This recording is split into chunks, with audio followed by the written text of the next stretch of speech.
everyone could just keep their, apart from the 4 lads, keep their microphones on mute and turn off the cameras just so that it isn't interfering with the lads. Just going to hand it over here to Dan. And if anyone has any questions throughout the webinar, feel free to write it into the chat box and I'll relay the questions over to Dan. Just before we get going, I think John has to go a wee bit early. So if anyone has any questions for John, maybe get your questions early enough for John. Is that okay? Dan, hand it over to you. Brilliant. Thanks very much, Shane. You're on mute there, Dan. Oh,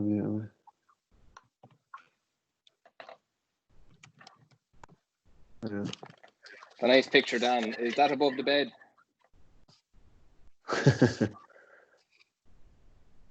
Am I still on mute? I am.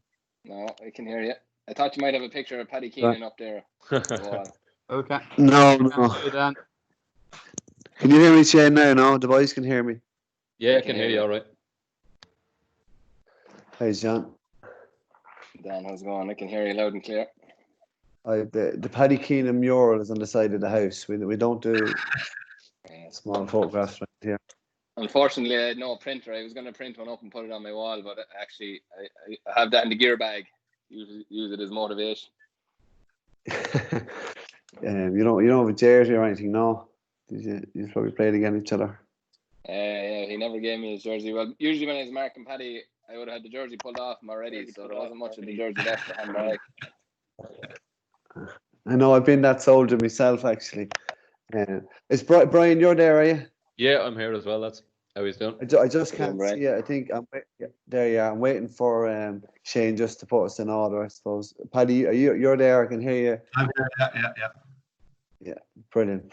I suppose thanks a million, Shane, for the opportunity for Loud and Proud to pick the brains of these 3 men, 3 elite athletes. I suppose, yeah, there you are, Paddy. There you are, Brian. I suppose on behalf of Loud Coaching and Games, folks, I hope you get something from it and enjoy the chat. I suppose we'll start with yourself, Paddy. I thought your sleepless nights over Loud GA were over. It's very early in the morning there in Australia, is it? Yeah, 4:30 in the morning here. So sitting here with a cup of coffee. So hopefully that keeps me awake for an hour or so. And rumour had it you're keen. You're very keen even last night to get going. You mixed up. Yeah. You think at this stage I'd learned the difference in the time zones and the dates and everything else. So I even changed work around yesterday to get off for this. I didn't need this. So anyway, we'll forget about that.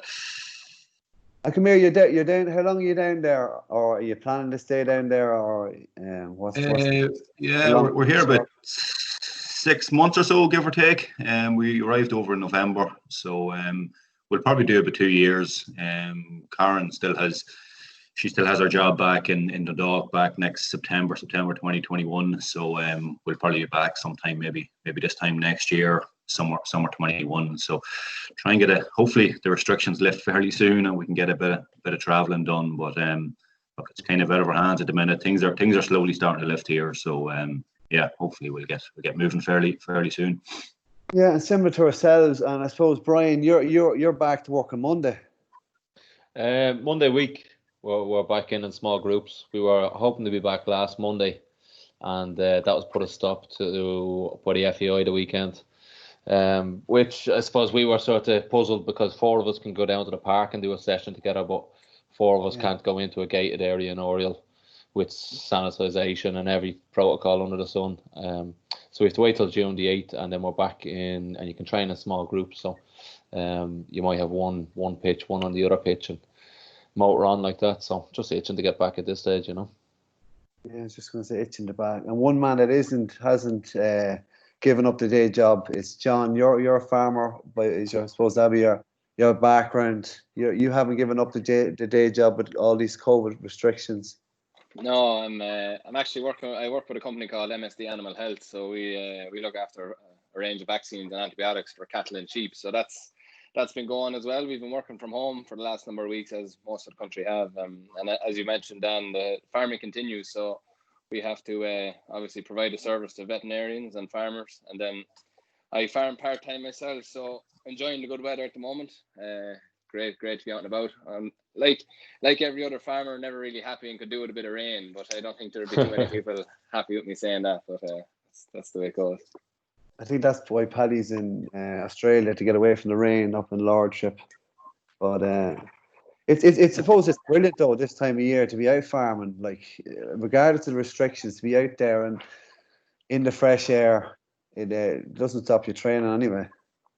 No, like look, I think that if you're following anyone on social media, well, I suppose my social media stream would be very different than a lot of yours, but you know, a lot of my posts will be from farmers, and you know, they're really blessed and feel how lucky they are during these current times, because you know, there are people restricted their movement and things like that. But with the farm, that you have a lot of open space, and even myself, I'm free to travel back to the farm, because you know, if you come to a checkpoint or whatever, farming is an essential service, providing obviously food to people. So no, it's great, and we're very lucky. Plenty of hard work going on, mind you, but lucky to have it all the same. Yeah, and you're speaking of food there. I think everyone at this stage is either looking after the sourdough or the banana bread. Would you be the same, Paddy? Would you be into all that sort of home cooking and baking? Yeah, I'm big into cooking actually, and cracked on with a bit more. I do a good, if I do say so myself, I do a good banana bread every couple of days. So there's a new one cracked out yesterday. So yeah, that's keeping us busy enough as well. So bit like John, myself and Karen on the farm here as well at the minute. So I might have to stay on for a few minutes after and get a few tips from him. So it's better than a few digs that I usually get from him. But yeah, so might have a chat with him after this. And the importance of nutrition, lads, in your career, I suppose with yourself, Brian, you might have a nutritionist looking after that side of things for you. But how important is the role of nutrition with you as an elite sports person? Yeah, it's vital. Especially depends on certain times of the season. More so, like I suppose I've after dropping a few kilos myself, and I know my own body inside out. I know how I put on weight and drop weight sort of thing. But from say yesterday, I started working with a nutritionist just because I wanted to try something different and something new. And like the lads will tell you, you can never stop learning about your own body. So that's where nutritionists is massive that way, that they can help you. But yeah, I think most elite athletes will know what they should have and what they shouldn't have. It's the discipline in the end that I suppose is the difference in lads. Because people will say, you know, every Joe Soap will know what's crap to put into you and what's good. It's in the end just sort of, I suppose, being honest with yourself and saying, right, I should have that or I shouldn't have that, and managing your thing with discipline. So yeah, it's vital, because I think people realise now that even if you're trying to drop weight, you can do it without doing exercise if you just have your nutrition on point. So has that been hard not to put on weight or keep picking away at the food when you're in lockdown? First few weeks I was in control of myself, so it was brilliant, and I dropped 2-3 kilos straight away. Wasn't fueling for performance, so yeah, you could cut out a certain type of meals. So when you're not fueling for performance, you can obviously, I needed to perform in the training I'm doing every morning, but you know, there wasn't that match day where it's vital that you have it on point. So with Brian that, Gartland for Dundalk. it's vital that I could drop a few kilos easy that way. There, yeah? And then there's another lad there, John Heslin. He's from West. I think someone has the mic on there. Someone has the mic on. I think it's you, Hugh. Once he doesn't tell me what he thinks of me as a footballer, all right. Only compliments so far before he mutes it. Could have been worse there. Yeah. But yeah, when you're not fueling for performance, I suppose the thing is you can reduce your calories, and you might be a little bit more tired in the training you're doing, but then you have to get around that, learn and time your nutrition so that you're fueled well for those training sessions. And the rest of the day you might be a little bit laggy in terms of that. But so yeah, from the lockdown I found that great in terms of controlling myself and getting myself into the condition I wanted to that way. Is that how you found your love of food, Paddy? Is like through looking meticulously at your diet when you were playing? Yeah, I suppose, especially when you're maybe living at home, and with all due respect, as a suppose a top level player at in any sport or any code, you can't just eat the same as a normal person. You have to eat a little bit differently, whether that's eating more, obviously getting more carbs, more protein, and again, as Brian said, depending on the time of year, depending on your training load, your game load, you might need to take that little bit extra. So I kind of took it upon myself kind of early enough in my career to do kind of most of my own cooking, a lot of my own cooking, just purely from that point of view. But even now, if I look back at what I was eating when I was 21 as opposed to 31, there was a big difference, and a large part of it is the education around it. I was lucky enough, like I'm sure the two boys as well, working with different nutritionists and guys who can help them with cooking and all that sort of stuff, and knowing the science around it, you do pick up more and more. You know your body as well. You know what you need. I know for myself. Playing in midfield, you were doing so much running that I found it even hard to keep the weight on. Never mind, losing a few pounds because of the miles you were clocking up on the pitch and a training. And you're playing against midfielders that were maybe 6'4", 6'5", who were 14, 15 stone. I was struggling to get up to even maybe 13.5 stone at the time. So it took a lot of work, diet wise and nutrition wise, to make sure you were getting the right stuff in to keep the weight on and keep the energy levels up for playing around the middle of the field. So a lot of it is around the education of it. And thankfully, the likes of Louth, the Westmeath, the Dundalks, the higher level teams, do have good nutritionists and good food scientists around to help young players out, which maybe we wouldn't have had so much back in the early days of my Louth career. Well, you touched on it there in terms of education. They say if you look back on what you were doing years ago and it hasn't changed, you're not doing it right. So you're also making a good point there, 31, 21. John, I hear you're a keen chef. You're a serious man to cook a bit of beef. Yeah, no, I have a keen interest in it as well. I think that I was very lucky from an early age. I played a good bit of soccer and was introduced to kind of the importance of nutrition early on, and kind of brought that with me into football. And then, as Paddy mentioned, you're introduced to the experts in the field, because no matter what research you're looking into, nutrition that you do, somebody who studied it in college and then gets involved with your team, they're obviously going to bring that knowledge with them, and then also their experience, because they're dealing with it day in, day out.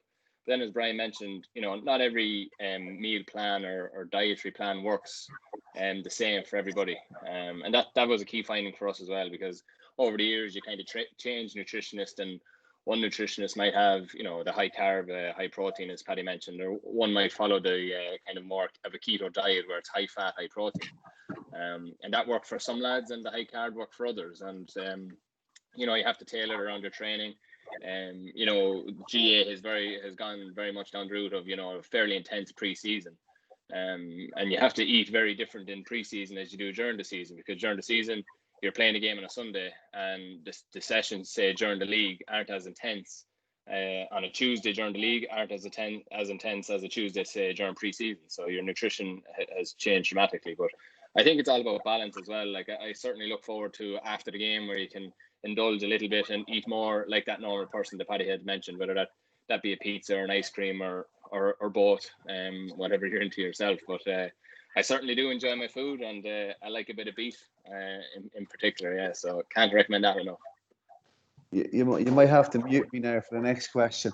I'm gonna ask this to Brian. I've seen a fellow centre half, Chris Smalling. He's changed his diet now to plant-based veganism diet in terms of recovery and tendinitis. Would you go that extreme? Would you push your body to eat whatever you want? That took a big sort of launch there last year after that Netflix documentary. Sorry, yeah. I'm trying to remember the name of it. Game Changers, was it? Game Changers. That was the one. So after that documentary, that was all the craze and all the thing. And I suppose you need to look into behind, like when you say these nutrition crazes, you look into who's funding it, who's directing it. You've got Lewis Hamilton, people like that are all vegan, and you got to see what, I suppose, for just education out there, like Paddy said, who's behind these and what's the purpose of them going out. because there's always money at stake, especially if something's that big. There wasn't, like, I suppose the stuff they're throwing out, you can't argue if someone says I feel this, it's their opinion. But no, I love me steak and me chicken, and I tried to reduce it a little bit, mainly because I was on, like the lads talked about there, in 2015-16 when we were high up in Europe, we would have been trained low, play high in terms of carbs. So you would have had a high protein diet then. I would have had a lot higher then. And I suppose, like I said, if I wanted to drop a little bit of weight, be more athletic instead of, I suppose, aesthetic, that's why I dropped maybe a little bit of the portions of meat I ate. But yeah, still, I wouldn't be able to go on that. Paddy, have you ever gone vegan or anything like that? No, not to that extent, but we would have reduced our probably meat intake an awful lot over the last couple of years, and there was nothing around the sporting side of it or anything like that. It was probably as much environmental and maybe moral issues around it to an extent. We still eat meat and enjoy a steak and everything else, but probably have reduced it a little bit.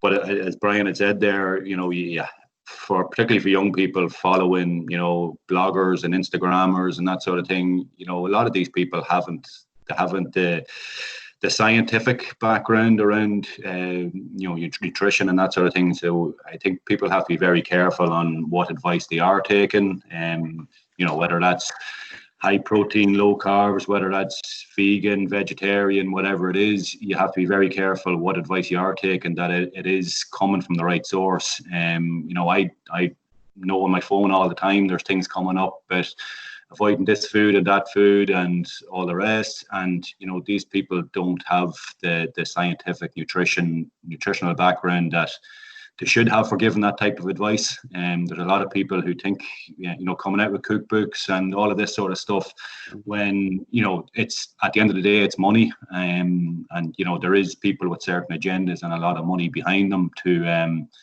push a certain agenda. So people have to be conscious of that as well. And it is very hidden, particularly on social media. So it can get very, the lines can get very blurred on what is right and what is wrong and what's the right thing to eat and everything else. But I think a lot of it comes down to listen to advice from the right type of people. And, again, tailoring that to your own body, to your own training regime, to your intake, your outputs on a training pitch or in a gym or whatever the case is. So it's not just as simple as picking up your phone and just following a blogger or an Instagram or whatever it is. You really need to take the advice from the right type of people to make sure it's right for you. 360. Yeah. What's the go-to treat after a game, Paddy?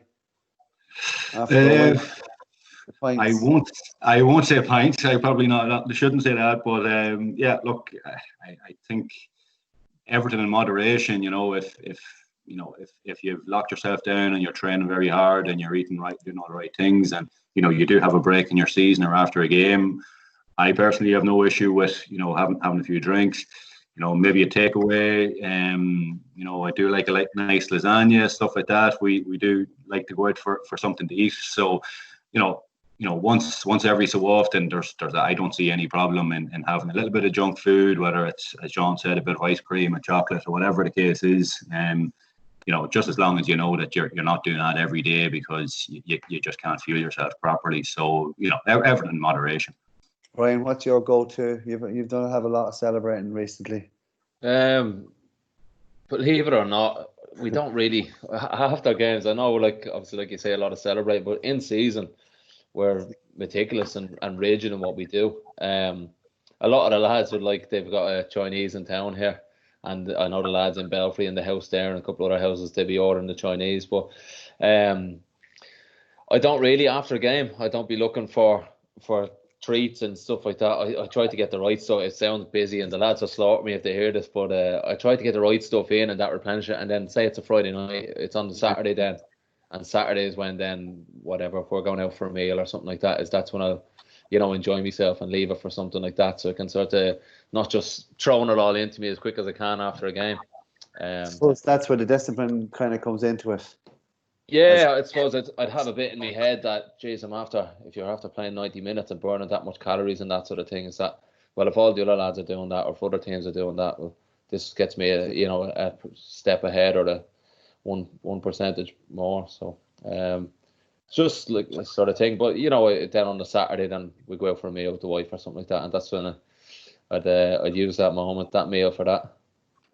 John, you speaking of professionalism there, you had a chance to go professional Australian rules with Richmond, and you turned it down maybe for that balance to have your kind of go into your professional career and still don the maroon jersey in Croke Park.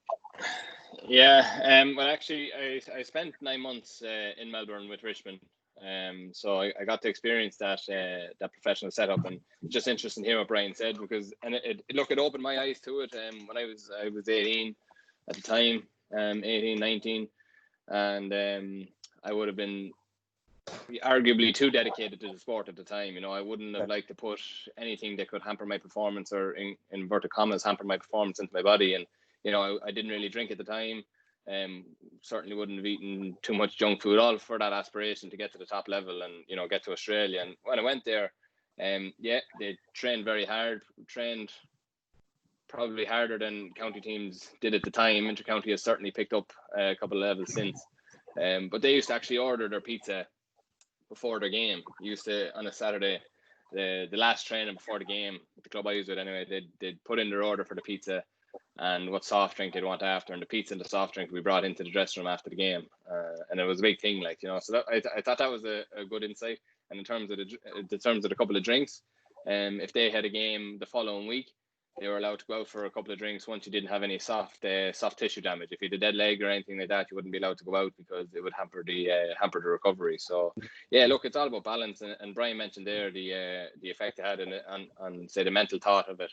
Is this going to reduce my performance, or I'm not going to play as well? And I wouldn't disregard that either. Like, it's all about getting that balance. And similarly, you can't let it weigh you down. If you feel that I can't have a treat here because I'm playing football, you'll turn to maybe resent it or not play it for as long as you can. So it's most certainly important about getting that balance. And just maybe add on the last point of conversation there about the environment and the nutritional quality of the food. I'm actually organising a conference on Tuesday through my work. I have a professor from California, Professor Frank Mittelholer, who's an expert in climate change and air quality, and Professor Frederick Leroy, who's an expert in meat science. And they're speaking to farmers and veterinarians and the agricultural industry, and just kind of busting those myths that the guys have mentioned there. And it was just interesting to hear Paddy talk about the environment, and some information there about the nutrition, because we've developed from meat eating. We're meat eating, we're carnivores, and that's how the humans have developed over time. And arguably, there's no better food source out there than the egg. It's got all your right balance of amino acids. And another point, and I'll finish with this, is that for every one vegan in America, there's 5 former vegans. So people have tried it, it's not sustainable, and they've gone back to the normal diet that their body is used to. So touching on what Paddy mentioned and these fads and social media, like, that's exactly what it just is. You have to go back to day dot to what humans developed from, and that's what we developed from. Luckily enough, we have all the advances in technology and everything else, that we have more available food sources to us. But it's very hard to get the correct balance and nutrition from, say, manufactured food. Yeah. I'd have to agree with that probably from a sporting perspective. When I first probably cut out a little bit of meat and stuff like that out of the diet, when I was playing, at a decent level, even playing with the Pats, playing with the club and that, found it really hard to keep weight on, and you had to do so much more work with your food to make sure you were getting the volume of protein, the volume of calories and that in.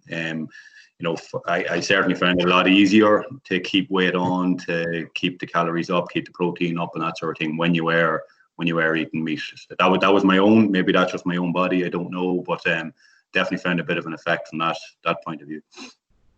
John, you're tipping off now, are you? Yeah, I just sent in a text message there. So we have James, just in terms of people maybe that they're thinking about training and what's going on during the current restrictions, and maybe I might leave on this point. with Westmeath, we've kind of kept training going in terms of, obviously on your own. But we have an excellent manager, Jack Cooney, and strength and conditioning coach in John Angle of Wolfhound Fitness in Mullingar, and they've been sending programs through to us, keeping us going. And look, it's not mandatory. And I think maybe for anyone that's on the call, that's managing teams and particularly underage, it's very hard to put that pressure on people and the onus on people to stay in a regimental regime of training. So it's kind of health and well-being and getting out and doing a bit. And in terms of the club, then we're just actually starting tonight on a Facebook Live, on a private Facebook account. We're just getting together, having a bit of a full body workout, and look, it's just kind of get that kind of bit of banter going as well, because we don't know when we'll be back. We're all hopeful maybe that in July we might see some football, but it's very hard to know. So that's why I'm just gonna go off and do a bit of a session here now. Jamie Farrell wants you to play out with a band. If you give us a few parts of that before you hit the mute button. I really wish I could. I've been practicing all day. I heard Jamie put in the request. I'll have to be invited back up to Louth for another let the hair down session, as we call it, and I can maybe sing it then. Good man. Thanks, John. Thanks a million. Right. Okay, thanks, John. See you, Brian. Hi, John. Cheers. Thanks very much, Sam. Bye. Good luck. Bye-bye. Thought two of you were going to start digging each other, Paddy. It's happened a few times already. Yeah, a few fiery battles, all right. Paddy, would you have liked to go on pro? I would have loved to have, yeah. Probably soccer would have been what I would have aimed for back when I was maybe a teenager, and that it would have been probably my main sport, I suppose, up till around 17, 18. Playing with Dundalk, and went to the Milk Cup and all of that sort of thing. So probably privately always would have harboured hopes of going professional and that sort of thing, but maybe in hindsight that was a bit of a pipe dream. But I would love to experience it just for any length of time, just the lifestyle, the training, the education, the nutrition, the recovery. I think the recovery is probably the biggest thing. That you play a game on a Sunday, you can go in on a Monday and see a physio, get a rub, get the best of food, get a full night's sleep, instead of maybe getting up at 6 o'clock in the morning to sit on a train or a bus to go to Dublin for work, and then try to train that night or get your recovery in that night. It's that for me, from a GAA point of view, is probably the most difficult thing. You just simply can't get, for the volume of training and the games you're playing in, it's just impossible or nigh impossible to get the level of recovery that you should have from a professional standpoint. So I would have loved to, at any stage, just experience it from the inside out, rather than looking in. So yeah, maybe Brian has some more insight than that. They've Dundalk has come on, leaps and bounds, with regard to professionalism. The way probably when Stephen Kenny come over, you could see around the town the difference in the seriousness of how it was being taken, the attitude of the players, the culture around the team, as opposed to maybe in the early 2000s. It was a lot different with Dundalk. Even the stories coming out of the camp to now, you could see the difference in the the commitment to the players, the culture, the training, and that's manifesting itself in the results at the end of the day. Could you see the levels lift, Brian? Yeah, well, I certainly heard about a few of the stories before our era in Dundalk. But yeah, I came in 2013, and I suppose I was working for myself part time as well. And like Paddy says there was a few lads working, and obviously the money was only a couple of £100. We were part time. And as it went on, and say you got 2015 and then 2016, it wasn't possible to work and give your all to, well, for most people sort of thing. So I was the only one where it was working for myself, so I was able to sort of manage things, but I still had to step away, and it was incredibly hard. Football always had to come first, and then everyone else that had jobs, or else people that were signed, they couldn't have another job. This was... Sorry, can't... Someone mute the button, please. So in the end, we have a team of full-time, like fully professional. Now, we were still training evenings, and during that Europa League campaign, we ended up going afternoons or late afternoons as such, and it changed then. But it wasn't until 2018 that we went mornings, fully professional. Okay, right. And with that, then I had to change obviously my setup. I had to step back from the other job I have and that sort of thing, in terms of have people to do more. And it was either that and at 31, it was a big decision. Do I risk that for football, and especially at that age, or do I have to think about me football and put me outside work first, because that would be the future. And like Paddy says, it's a dream, and you only get one chance at it. And football's always first for me. So it's like, I know what Paddy says, like, and I've done it in terms of going to training with Dundalk and having a job on the road down to Dublin, back up. And even that at the start of this season, it's sort of, I was away to train at 9 in the morning, back at 10 at night from Dublin. I was trying to set up a business. And it did take its toll on me, and I realised that. And, that's probably why I was down the pecking order at the start of the season.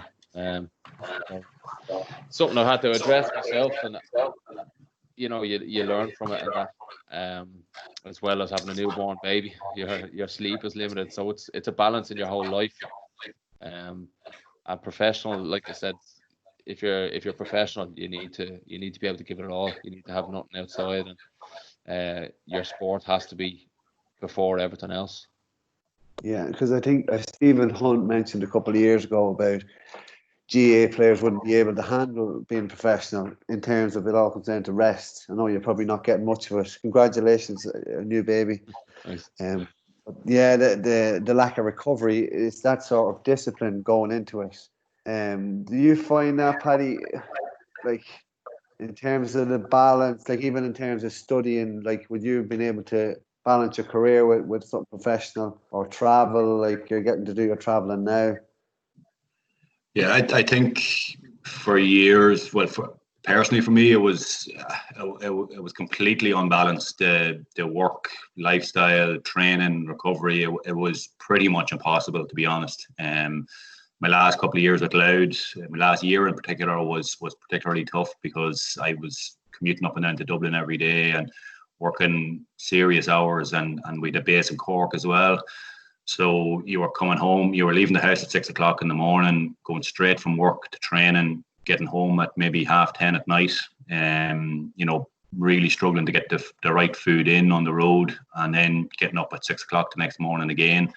It was crazy stuff. Physically, it was impossible sitting in a car or sitting on a train all day, sitting at a desk. Mentally, it was very tough as well, because you didn't have the hours to yourself just to wind down. And then the food aspect was, you were just always eating on the go, so it was very hard. You didn't even have the time to cook properly and stuff like that. So it was just pure and utter exhaustion come the end of it. And I think that's probably for me is the biggest difference between playing an amateur sport and a professional sport, in that you have time to dedicate to yourself and your body and your mind and everything else. Whereas for me at that time, it was simply impossible to do, and something had to give. I knew there was a huge injury or something coming down the tracks, because my body was just so seized up tight, from sitting down all day, sitting in trains, cars, and going straight out onto the training pitches and just not getting the recovery. So, in hindsight, if I had the choice, would I have given up the job to extend my career a couple of years? I probably would, in hindsight. As Brian said, you only have one kind of shot at it. So, would I've done it differently? Probably, but it's hard to make those decisions when, as a GAA player, you can't just focus on your football. You have to focus on your career, your education, and job, and that sort of thing outside of it. So, I'm sure the the Dublin players don't have the same issues. They're not commuting. This is to the same extent as a Louth player is, or a Mayo player, and that sort of thing. So that they have a lot of advantages that way. And then, I'm sure they're getting looked after with jobs that smaller county players wouldn't have the ability to get. So yeah, that to me would be the big one I would love to experience, just even for a year or two, just see how it would how your career or how your performances would be affected if you were effectively playing on a professional level. Sorry to put in, Paddy, when you look back at that time, right, and you're going from, because I'm thinking when I look back on myself when I was trying to do everything at one stage, right? Do you look back and you think it was grand then, and this is just how it is, but you look back and upside down, you were in your head. It was just all over the shop at times. But you just thought that's how it is when you're younger. Would you have been like that? Yeah, at that time in particular, I was kind of just accepted that's the way it was. I suppose for most of my life career, I was lucky enough that I was working and living in Dundalk or living in Lordship and commuting in and out to Dundalk, which was fine. But as soon as the job changed and it was moved to Dublin, moved to Cork, or commute to Dublin, commute to Cork, and then try and play nearly a professional level of sport. You just got on with it and you thought that was just the way it was. But in hindsight, you were very close to just complete and utter burnout. And I don't think, no matter what type of person you are, long term, it's not sustainable. For that level of training and where you want to be personally in your performance, it's not possible. So as I said, that's with that experience, that's why I would have, a year or two of being professional or close to professional would have been just brilliant to see where it would take your performances and take your body and everything else. Look, that's part of life. At the end of the day, you have to get on with it. But I don't think we'll ever get to that stage in GEA. But personally, I would love to experience it for some level of time. Does it feel like a job, Brian? Or does the getting the boots on every morning suit that kind of romanticism wear off after a while? Yeah, it's probably. I can be too honest sometimes when I do these things, but there's no point in answering these if you're not honest. And it's the best job in the world, most days. But I know lads that they don't even like football and they're professional footballers most of their life, and same with myself. You go through good times and bad times. It's like any job, and you see it through. But when the dust settles, and you're in a straight frame of mind, for me anyway, it's unbelievable. But yeah, sometimes it is just a job, because you sacrifice everything else in your life, like Paddy said earlier. I think all the lads' weddings, all their stags, family holidays, even just holidays with the wife, child, stuff like that. You get a 1 month window to go at the end of the year, and before Christmas. She mightn't be able to with her work, stuff like that. Just occasions, the simple things that I suppose we all took for granted, and we're realizing now, with this lockdown sort of thing, the family time and how precious time is with people sort of thing, is that you miss all those things with it's a sacrifice you have to give, but I'm willing to give it, and so is every other player, because you're living your dream. But come back to your question, sometimes for me, it's a job, but most of the times, it's unbelievable. We go in at 9:30 on a normal day before all this happened. You go in at 9:30, where rehab, prehab, whatever you have to do, you're monitoring, so for your hamstrings, groins, all the different things, and you're checked out to make sure you're not fatigued. We're on the training pitch hopefully by 10:30, could be a bit later. You might have a bit of video. You're off the pitch after 12, little bit of a break, 15-20 minutes. You're into the gym, and then your lunch is ready for you in the canteen at 1:30.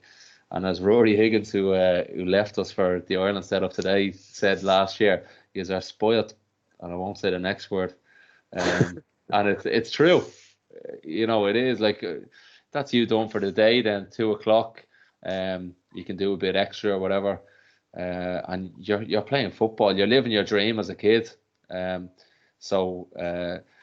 But sometimes you lose sight of that, and you take all the pressure and all the crap from the outside, and things aren't going your way, and whether you're getting into team or you're in bad form and you're getting grief from the media and stuff like that. And yeah, it becomes a job then, because again, the mindset has changed. We have a couple of questions. A couple of questions there, Dan. Just from Brendan, Paddy, is there too much expected of intercounty GAA players? And the second question, would either of you be interested in going into management? I suppose taking the first question, I would say yes. I don't know how you can control it or police it or whatever, but yeah, as I said, just looking at for a lot of guys, particularly in the smaller counties where you mightn't have the profile, you mightn't have the access to football friendly jobs, if you want to call that.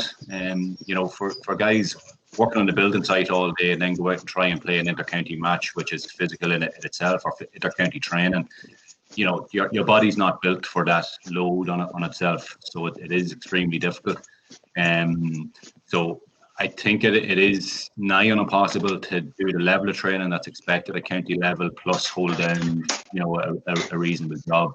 I would have often seen lads at county level. We'd have a game on a Sunday morning or Sunday, maybe a Saturday evening, and lads working on the building site on a Saturday morning doing a half day shift, and that there's no way your body can be in the right physical shape to play a game. Your mind can't be in the right place, so I don't think it's possible. On the other hand, I don't know how you police it. How do you stop an amateur player or an amateur team going the extra mile to work hard or train hard or put more miles and more time into it? I don't think there's any way of really properly policing that. So the bar has just been raised all the time. Even from when I finished, I was 2014, maybe 2013, to now, it's gone another step up again. You see the physical condition of some of the players and the time they're putting into it and everything else.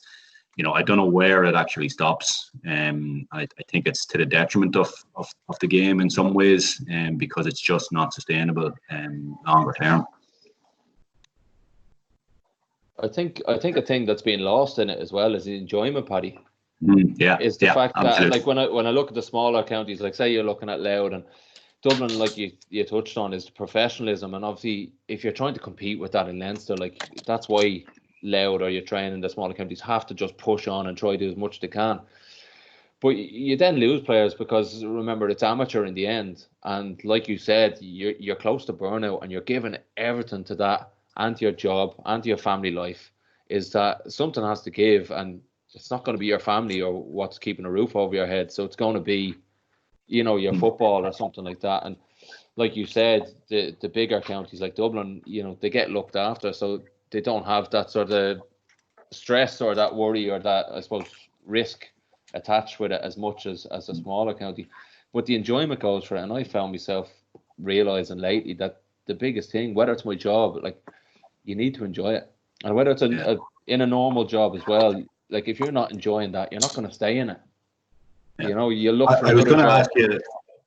I was going to ask you that question. Do you find the level of professionalism, because now with all the science around it, you have, you're being monitored. I'm sure you have your fluid intake monitored, your muscular condition, your sleep quality, all of that is being monitored. You're seeing physios every day. Every single little thing. You have the GPS vest you're wearing.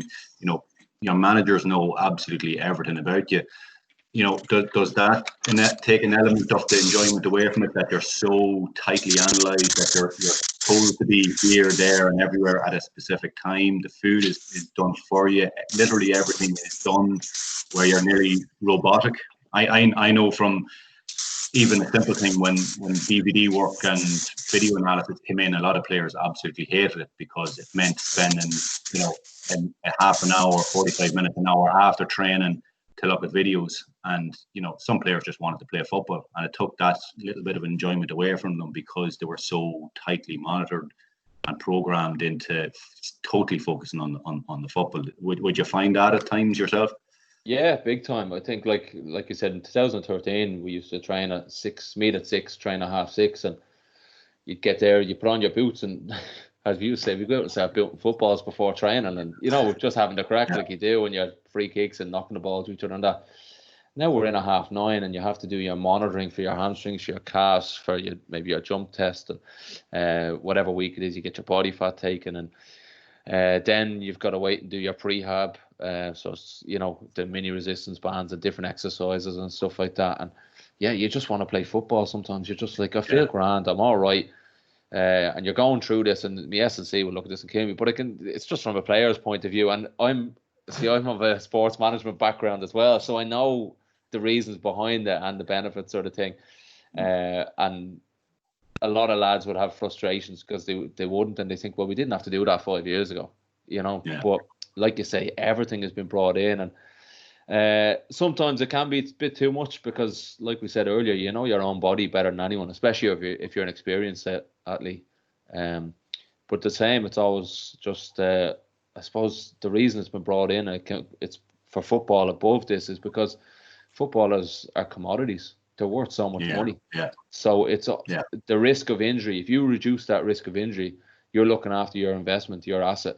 And that's where it's come from the top level, like in the likes of Stat Sports. That's why they're massive, and it's vital in football that way, because they're always advancing, I suppose, clubs in terms of how to get the best out of their players, but mainly how to keep the players fit and injury free, which means you're getting more value for your things. So it's it can be, because like you say, like we all just want to go out and play football. You just want to train, and you just want to, and sometimes we want to do extra, and like after training you want to do extras, and you're told no, not today. They're looking at the iPad and they're saying you're at capacity. You've done certain amounts of high speed running, meters of this, that. No, off the pitch, have your rest, get your protein shake in, and get ready for the gym. So it can be a bit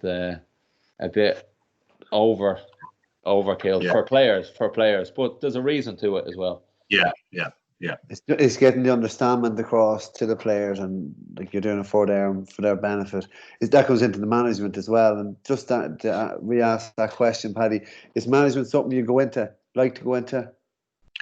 I suppose down the line, possibly yes. I suppose there's a difference between, coaching and management are two very different things. Did a little bit of coaching there with the Pats and that at different teams, maybe underage or with the junior team and that sort of thing, which I really enjoyed. But taking that on to management is definitely a different ball game altogether. Going out on a training session and taking the training session, and ultimately, when it comes to game day, somewhat it's kind of out of your hands. You're coming and making the actual calls on game day, substitutions, managing media and all of that sort of stuff that goes with management as well. That's a very, very different thing. And I think particularly in GEA, people think clubs would bring in outside men and that sort of thing. Sometimes they're actual managers, sometimes they're coaches, but people looking in from the outside think the two are the same thing. Which I think needs to be distinguished, because I've played under some brilliant managers who couldn't take a training session, and vice versa, some excellent coaches, but you didn't want to put them in a management position because, in the heat of game day, making the tough calls and making the tough decisions, or maybe player management and man-to-man management, wouldn't be there. So I think it's important to have that distinction between a coach and a manager. At the minute, I like the idea of coaching and building up a bit of experience that way. Ultimately, does that lead to management? I don't know. I could be terrible at it. I've no idea. You don't know until you're actually doing it. Just because you've played football at a decent level and have experience in that doesn't automatically make you a good coach or make you a good manager. So you still have to prove yourself at the end of the day, but like to give it a shot down the line at some stage, but when and where and with who is a different question. Fitz might be giving you a call, maybe off your phone. Brian, would step into management, would that interest you, or coach even? Yeah, always thought I'd go into coaching or management straight after. That was always growing up, and I suppose the intensity of the last few years, and I suppose you mature and you realise what's involved in the game, especially the professionalism. We go to that, and then like I said earlier, you end up having a family and a mortgage to pay and different things. I don't know. Is to be honest, I always thought I would, and I maybe I will. Maybe I'll just need to step away from the game whenever I retire for 6 months or a year, and you realise, Jesus, after a couple of months, you can't live without it. But like Paddy said, it's completely different things, the coaching and management. But I'd say I'll still be involved in football somehow, whether it's coaching, management, or the business side of things in terms of the League of Ireland. I still want to be involved in that, but I don't know. I suppose it's the answer just now, and when the time comes, I'll see and see how I'm feeling then. I always thought I would, and it's just like, say, if I was to get a coach's or a manager's job now, it's you're slim pickings with clubs in League of Ireland in terms of you have Dundalk, and remember it's full time, that type of job. Like, so you have Dundalk, a couple of clubs in Dublin. After that, you're up in roots, and you're moving somewhere else. You're moving across the country to Cork or Galway, Sligo, Derry, something like that. And is it worth it, monetary wise? Sort of things like that. But I suppose that's just in the professional setup, the way I'm looking at it. I do a lot of coaching with kids in terms of basketball classes, just from the ages of 4 to 12, and it's pure basic and fun, and I love that. So even if I'm not involved in the professional setup, I'll always be involved in that and youths and that sort of thing, because I get great enjoyment out of that and I love it. Yeah, that's coming on next. Next question I have here. The Netflix, The Last Dance with Michael Jordan, has taken everyone by storm during this lockdown. What, like, looking at the leader, I suppose it goes into the Bulls season '98, if anyone hasn't seen it, and it kind of dips into the type of leader Michael Jordan was.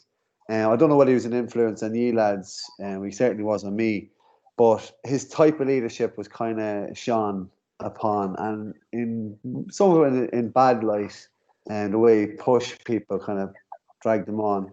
What was your opinions on Michael Jordan's kind of, how would you say, bullying kind of leadership, Brian? It's funny you say this. I wonder if one of my mates is watching. I had an argument in his kitchen there.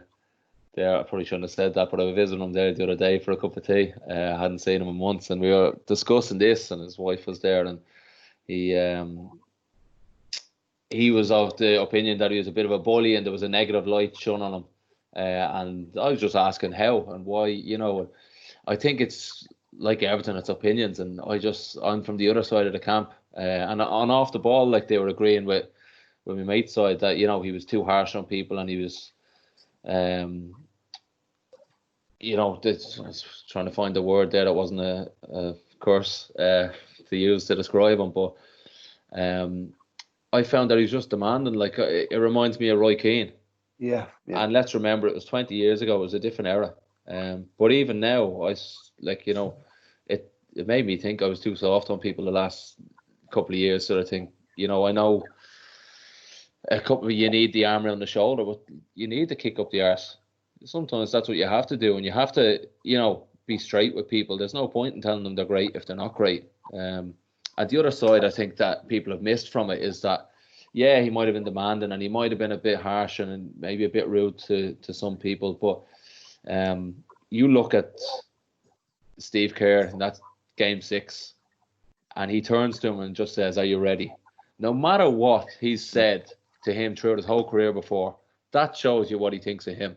Are you ready to, he's the star. He's going to get rid of the ball, not take the shot, and pass it to you. When all he wants is the glory, like, that's what he's built himself up for, the glory.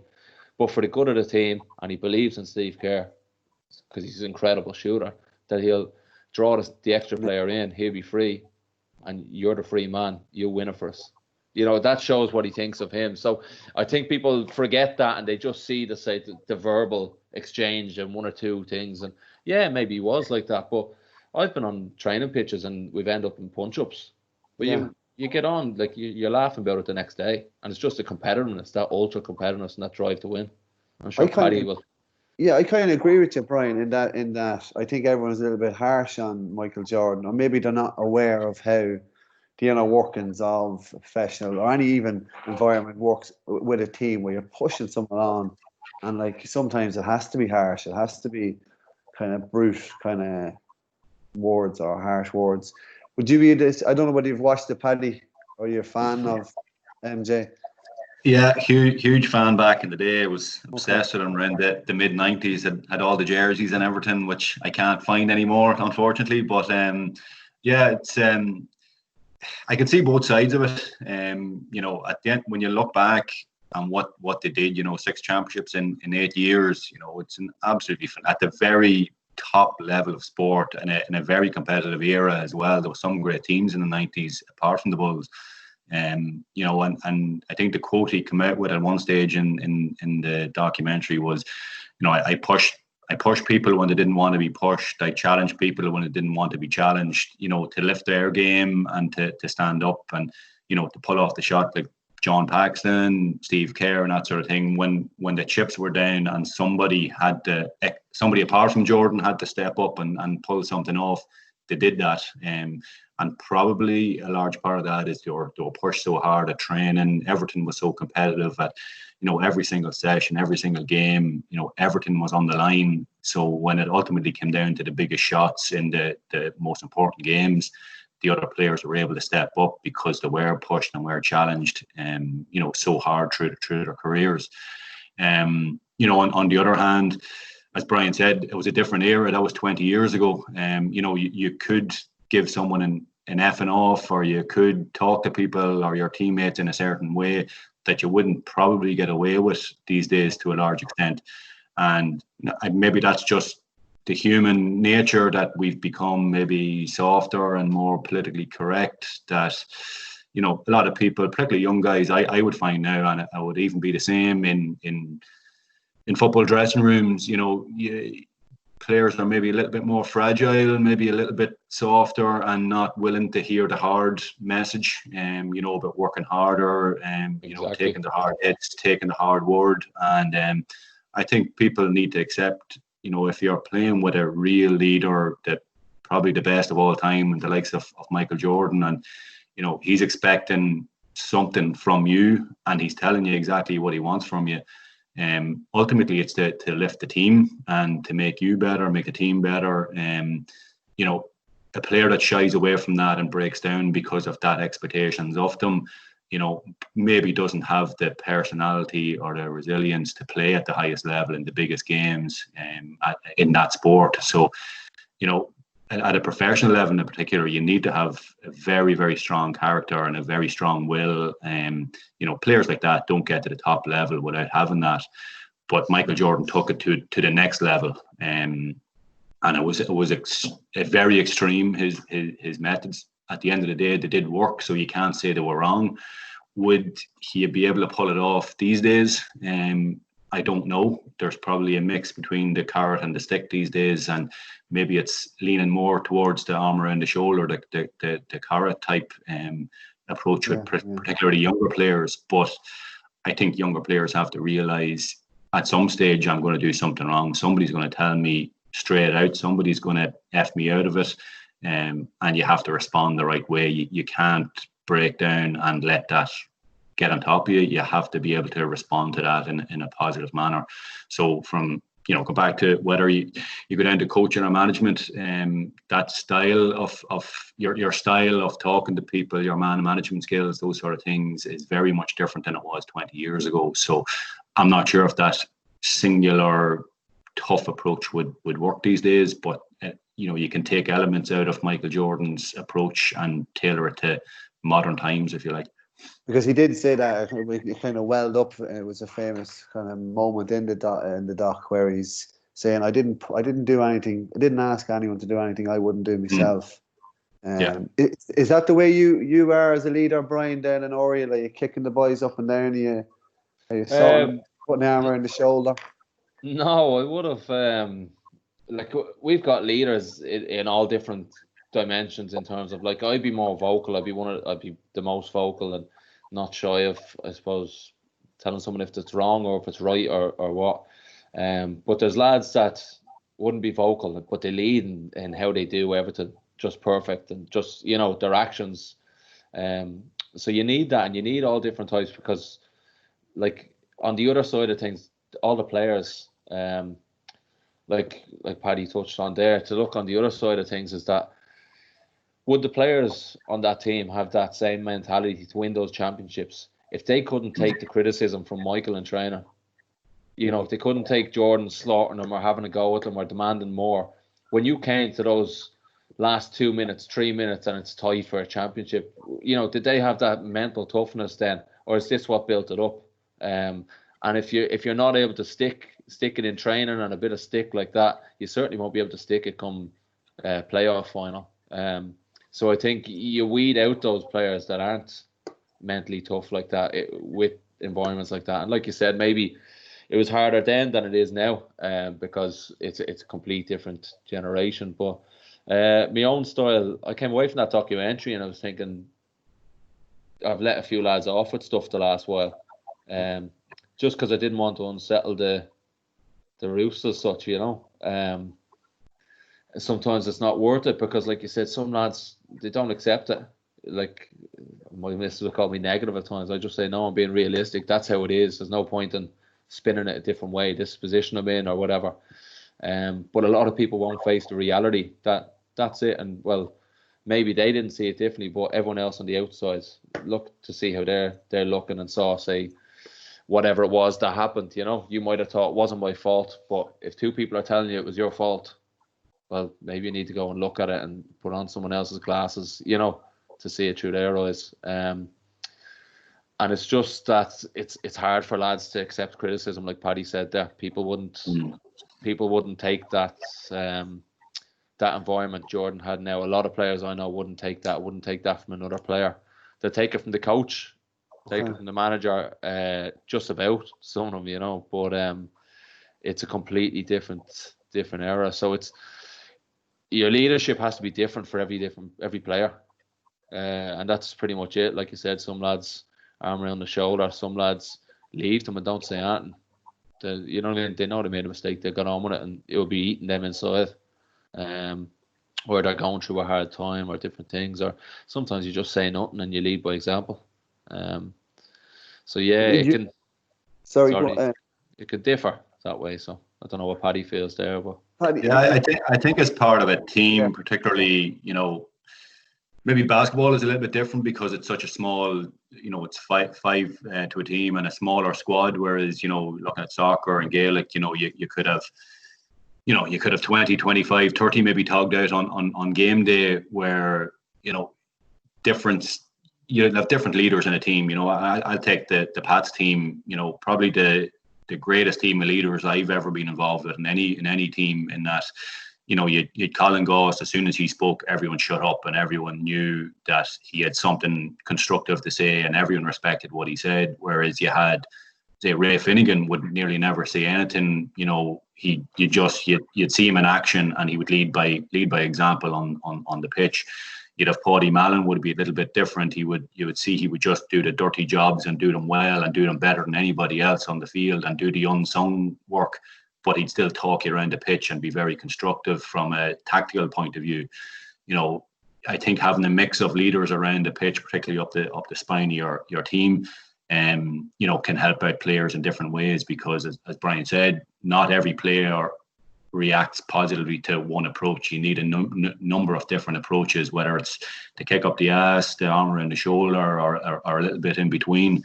And when you have a team full of leaders or a group of leaders, you know, you can get that proper mix for everybody, from, you know, your young guy to an older guy to a lazy guy to a guy who's ultra motivated and needs, you know, a kicking all the time just to keep himself motivated, like Jordan did. He always found something to motivate himself, and a large part of the time that was from within, whereas some players need, you know, a manager to keep at them, keep on their back, to keep them focused, keep them running, keep them working hard. So I think when you have a team full of leaders, or a team largely made up of leaders, it makes it a lot easier for a captain or a coach or a manager to get that right mix throughout the team. I think, Paddy, you've done one thing didn't expect from tonight. You've just compared Paddy Mallon to Dennis Rodman. I think in the teams there, you'll find. Would you find in teams you've been in, Paddy, that you sort of get little groups in the team? So you might have young lads or the older lads, and then, you know, lads from one club, say if you were on county and stuff like that. That you'll always have these groups, like the way we'll have in Dundalk is, like, you don't want cliques obviously in a team, but we'll have car schools coming up from Dublin, so you'll have 2 different cars coming up and they're with each other every day. You'll have lads from maybe Meath, you'll have a couple of groups in town, the group that lives together, and then a few other lads.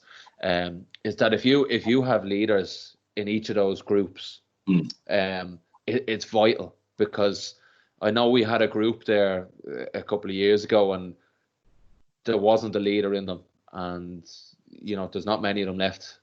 It helps them, it helps the group as well, because if you have one lad saying, keeping themselves in check and doing everything right and doing their gym work, nutrition's on point, keeping themselves in shape, the others will, sort of thing. But if you have none in that group doing something like that, it's easy for the rest to follow.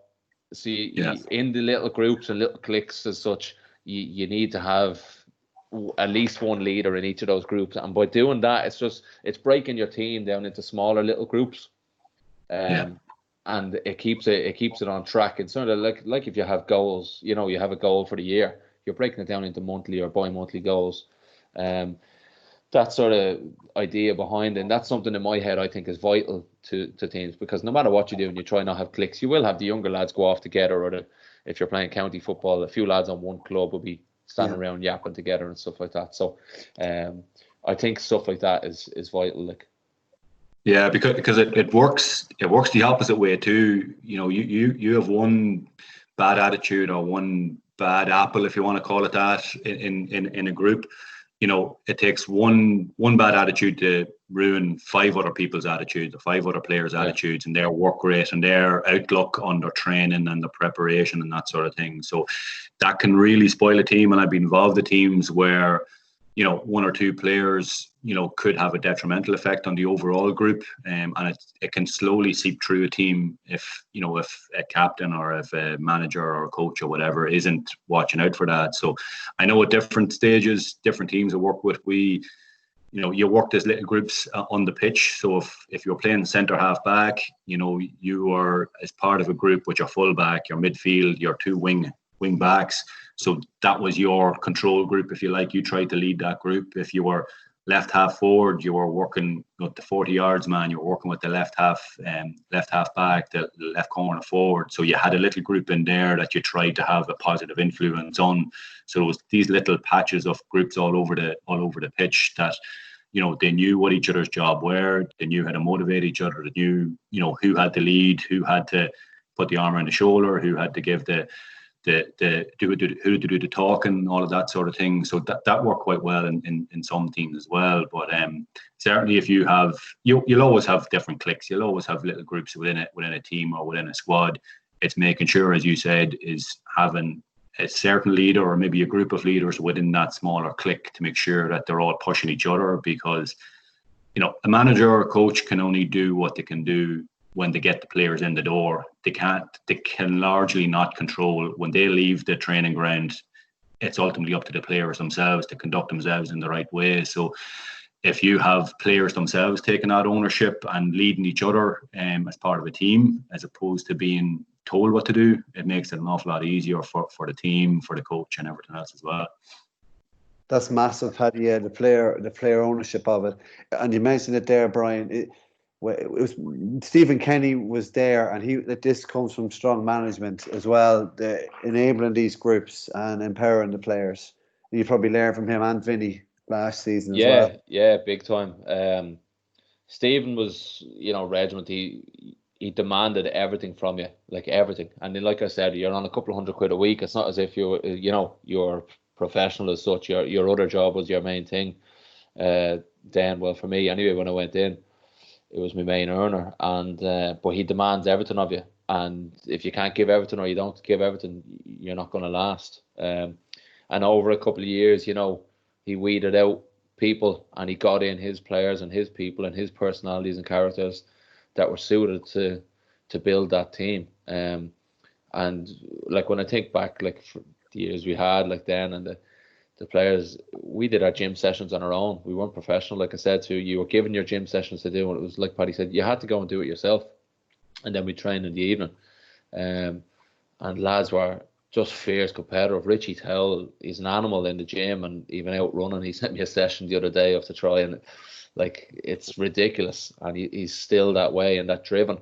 But when he's coming in and he's there in the dressing room and he's flexing and messing and a big six-pack and that, other lads are thinking, geez, I better do an extra gym session, or I better do this, you know, whether they're going to say it or not.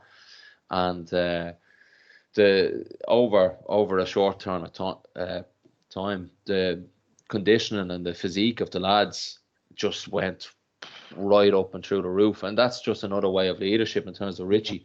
Richie just went and did it. And John Sullivan was the same then. He was gone from the club after. I would have done my gym sessions with the two of them in Crumlin, in Ben Dunn's gym.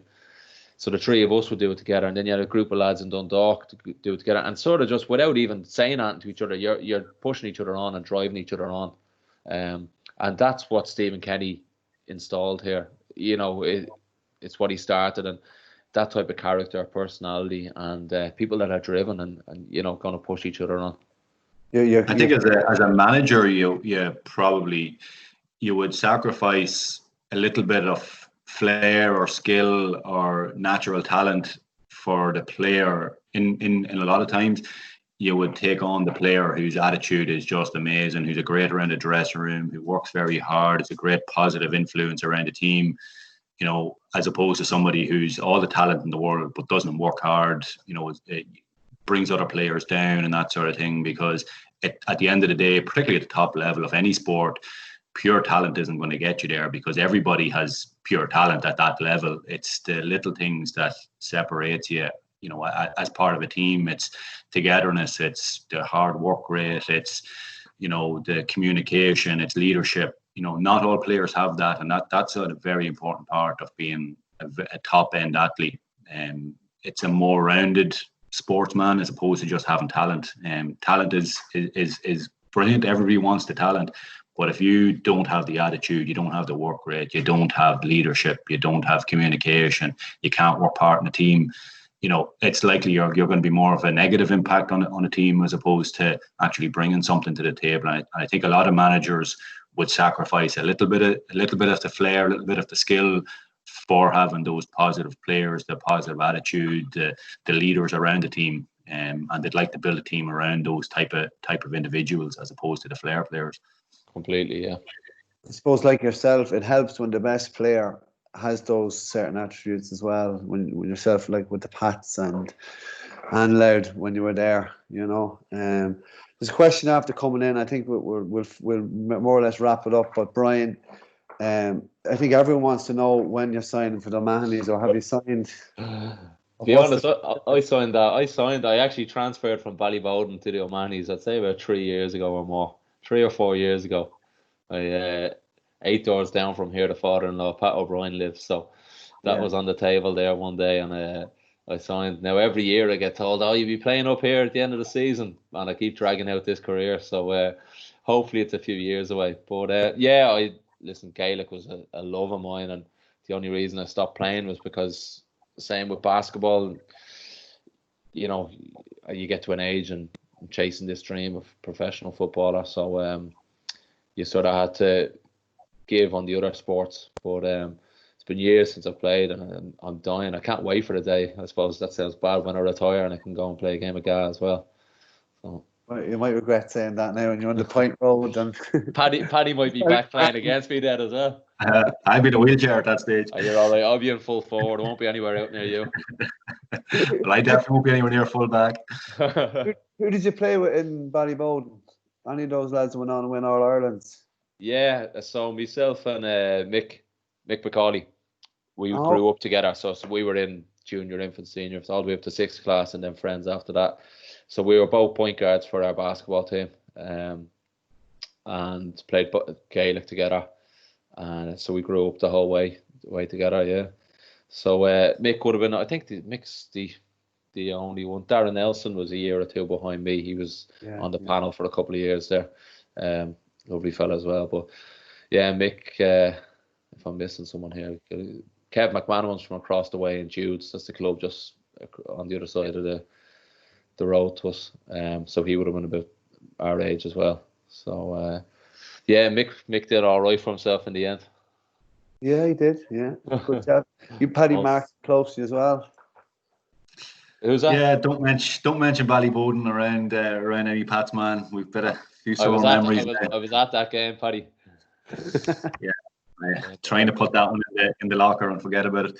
Don't worry, I saw you had a scream against your Manny's one day, so I believe the hype. Lads, just another question in there from Jamie Fowler. Who's the best players you've played against, lads? Paddy and Brian. Go ahead there, Paddy. I suppose for me, I probably answered it during the week in the Democrat, if anyone's seen that. I think from physicality point of view, Fergal Doherty from Derry probably doesn't get the national recognition that he probably should have got. He was just thought he was just so powerful around the middle of the field, under high balls, breaking balls and that. He was just brilliant. And then you knew he was one of those players that was a leader on the pitch as well. I never met the guy, so I don't know personally what he was like in a dressing room or anything, but on the pitch he was just commanding everything, and he was just all over the place. He was just raising players' games all around him. He was just excellent from that point of view. Thankfully he's gone, but myself and John Heslin used to have a few good battles as well. He was just so accurate. If he got a ball in any sort of space at all, it was over the bar. And I know I've read many stories of him at club level, putting up huge scores at club level. So it just shows how accurate and how good of a shooter he was, or is. So yeah, I think he kicked 5 points off me, I think, one day in the championship in Navan. So I'll never forget that one. I think that was the most anyone scored off me ever in my whole career. So yeah, I put him up there as well because of that day alone. For myself, the European, when you step up a level into Europe, the standard just goes up and up in terms of even intensity, the sharpness, everything about it. And plenty of them are quality, but there's one for Zenit St. Petersburg is Giuliano. He was a number 10, and myself and Andy and Tala kept the number 9 quiet. I forget his name. He played for Russia in the last World Cup, and we thought brilliant. But this fella, it wasn't right up against us, but his movement in and out was ridiculous. Just the intelligence, As a centre half, I suppose, for people not familiar with football, that as a centre half, if you've got somebody going between the defence and midfield, is that when they come up far enough, we'll pick them up. And when they don't, you leave it to the midfield and you're shouting left shoulder, right shoulder. But this fella would always be in between. And, it has you thinking, has you guessing, stuff like that. And then when you did try to go in, he'd turn on a sixpence. He was ridiculous. I was delighted when I saw he was playing number 10 for Brazil in the next couple of internationals after we played him. So it didn't feel too bad about him, spinning you and this and that. But the level of him was unbelievable. Did you find when you were playing all those European games that you were playing arguably bigger teams and professional for a number of years, played in Champions League, played in Europa Leagues for many years before Dundalk got there, that when you actually came up against them 1-on-1, that you realised, Jesus, these actually aren't as good as I thought they were. We have players, even personally yourself, you might have thought, I'm as good as anybody here. Did it give you that bit more belief in your own level, that where you're playing at as a team or individually? Yeah, completely. That's the frame of mind we used to go out with. It was, listen, it's just 11v11 out there. It doesn't matter, everything in the background, the infrastructure, the money behind them. Like Fitza was playing against us and he was on 30 grand a week, he moved for 30 million the month or 2 months after we played against them out to China. And you sort of get obsessed with that sort of thing and everything behind. But then when you break it down and we do the video, and in fairness, the video was done in such a way that in your head you said, oh yeah, he's very good, he's good at that. But look, he's actually got a weakness here, or he's got a weakness there, or he's got this. And the psychology behind it was very good. When we look back on it, or when I thought back on it, is that, and then you grow into a game. And our first group game away at AZ Alkmaar, we were brilliant, and and you're playing great pitches, great standards, and I think after that we came along, we're like, we belong here, you know. Yeah. Well, why not? And like you said, you come up against lads and you think, well, he didn't impress me. I've played against better. Yeah. And then you come up against a few lads, and don't get me wrong, you say, Jesus, he was unbelievable. That's Johan Bash was playing for Alkmaar that day, and he was very good. And he gave us a scare early on a couple of times, and he signed for Brighton last year for 20 million. And you could see that day, you know, he had something extra, and a couple of different things. But yeah, you're always knocking yourself, and in this country we always seem to knock ourselves compared to abroad. But in the end, like, you know, there's not the vast difference if you have that belief, that hope, and again, it comes down to your team.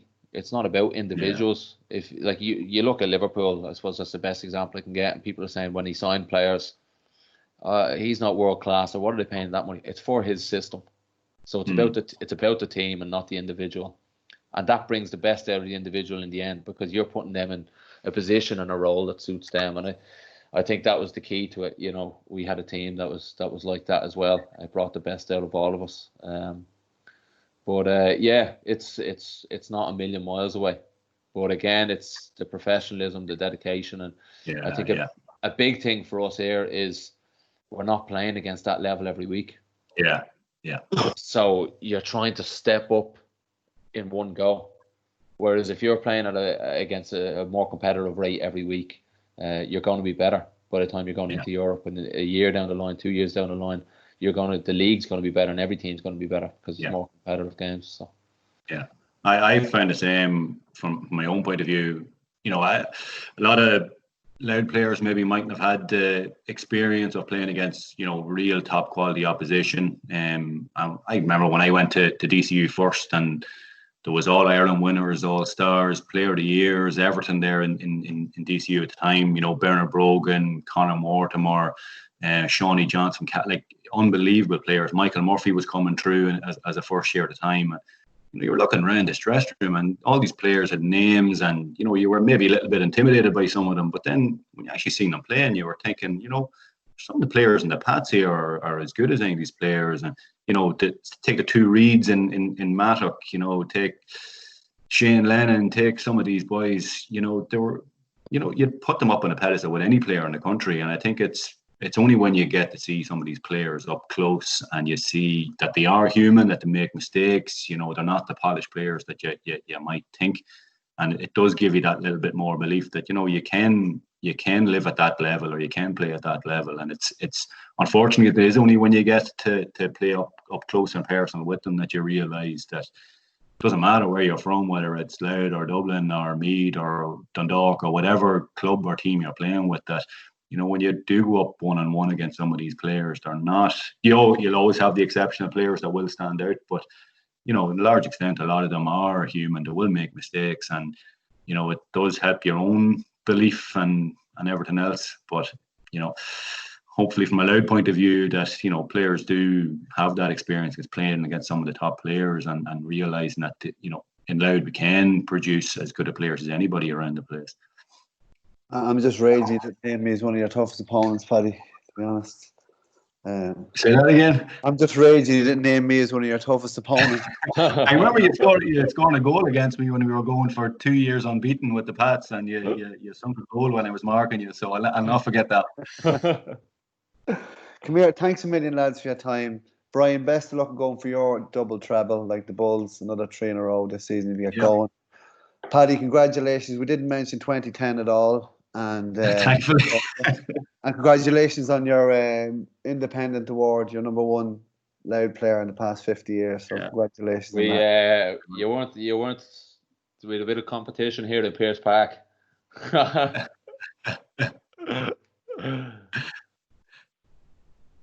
Shane, do you want to end it there? Yeah. Just there's one last question there, Brian, for you. Vincent just saying he's seen some of you in Feld, and it was all about the team spirit. Is there any tips that you could give maybe to people to how to build team spirit that Stephen Kenny might have instilled in you? I suppose we've touched on nearly everything there. Is just that it's just discipline. The things I come down to is you can never give up hope. I nearly didn't sign for Dundalk just because I was 26 and I said, oh, I'm sick of travelling. And the reason I signed is there was one last bit of hope of I'd never won a trophy before that. I'd runners up in plenty of cups. So never give up hope. You need to work hard, like Paddy said earlier, and discipline. It's making the decisions the hard decisions that you know in the back of your head are the right decisions, or giving yourself an excuse to go the other way. You can go in and out of everything, but I suppose they're three of the main things: hard work, hope, and just a bit of discipline, honesty with yourself. Very good.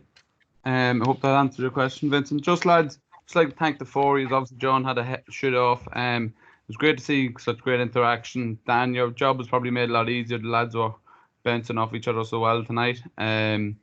Just before we go, just for anyone that's logged in, thanks very much for everyone logging into the call tonight. We're taking a bit of a break next week from the webinars, and we'll be launching our June series of webinars next week. So stay tuned for that. And if you want to rewatch this webinar, it'll be up online on the YouTube channel tomorrow. Thanks very much. Thanks for having me, lads. Cheers, lads. Appreciate it.